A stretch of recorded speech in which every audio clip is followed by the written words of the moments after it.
guys, welcome back to my channel, or welcome to my channel if you're new. Before I get started, be sure to subscribe below and hit the notification bell. This week for my little book talk, I read Don't Call Me... I'm very graceful. I read Don't Call Me Princess by Peggy Orenstein, and it's basically a collection of essays on girls, women, sex, and life, as the title says.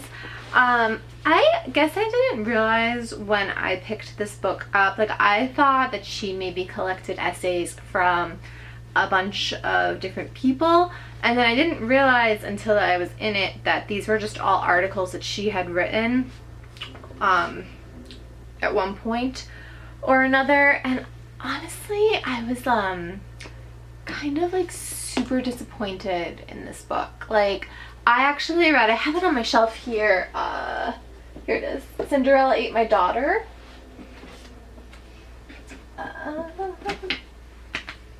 I'm graceless.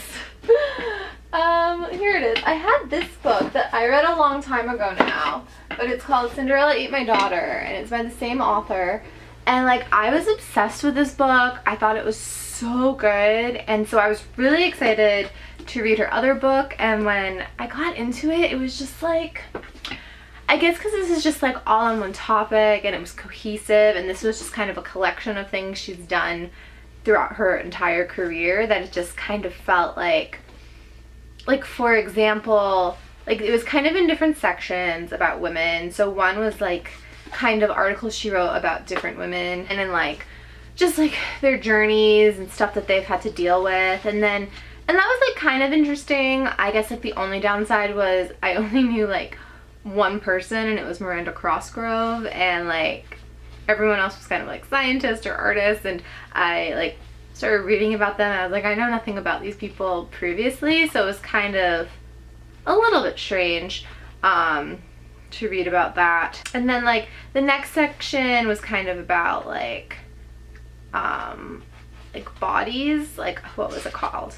Body language. It was just about like women and their bodies, but it mostly talked about her kind of journey with like breast cancer and having trouble conceiving, and because she like didn't have a child early on, and then she was diagnosed with breast cancer really young, so then conceiving a child was like kind of difficult after that.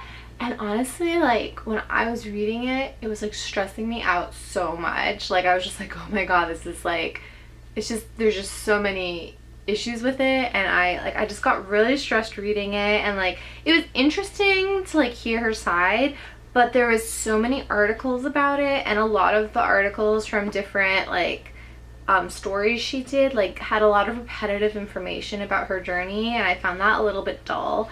And then it was just kind of, I felt like it was just like maybe like one article too long, because while I think it's really empowering and like a great story to hear, it was like a little bit drier than the other sections, and it was a kind of a large section, and it was like kind of towards the middle, so it took me a while to plow through that.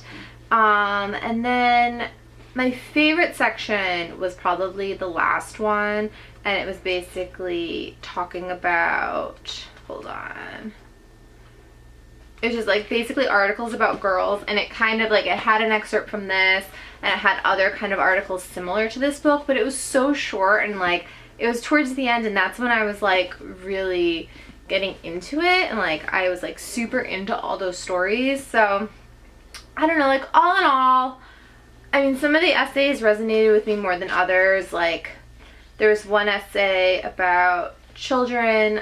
She like, hold on, let me try to find it. There was one essay called Children Are Alone, and it was basically about this book that she wrote where she followed around middle schoolers from different socioeconomic situations and different households, and kind of just like seeing where they were at, and they had a lot of similarities and a lot of differences.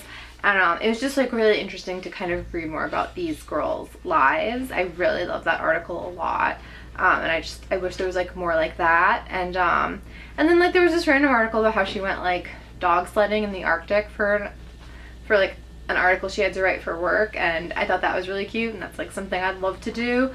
And It was pretty average for me. Like, there were definitely sections I was like super into and resonated with, but I thought it was going to be a little more, like, it was empowering in a way, but I thought it was going to be like a little more like, yeah, I'm so excited to be a woman, and it kind of had me feeling like really stressed about being a woman. So I don't know. I guess I would give this like a 6 out of 10. Like, I really found myself just trying to get through it, even though some essays were extremely interesting to me. A lot of them I was just kind of like, I just want to get through this so I can get to the next one. So I would definitely give this a 6 out of 10.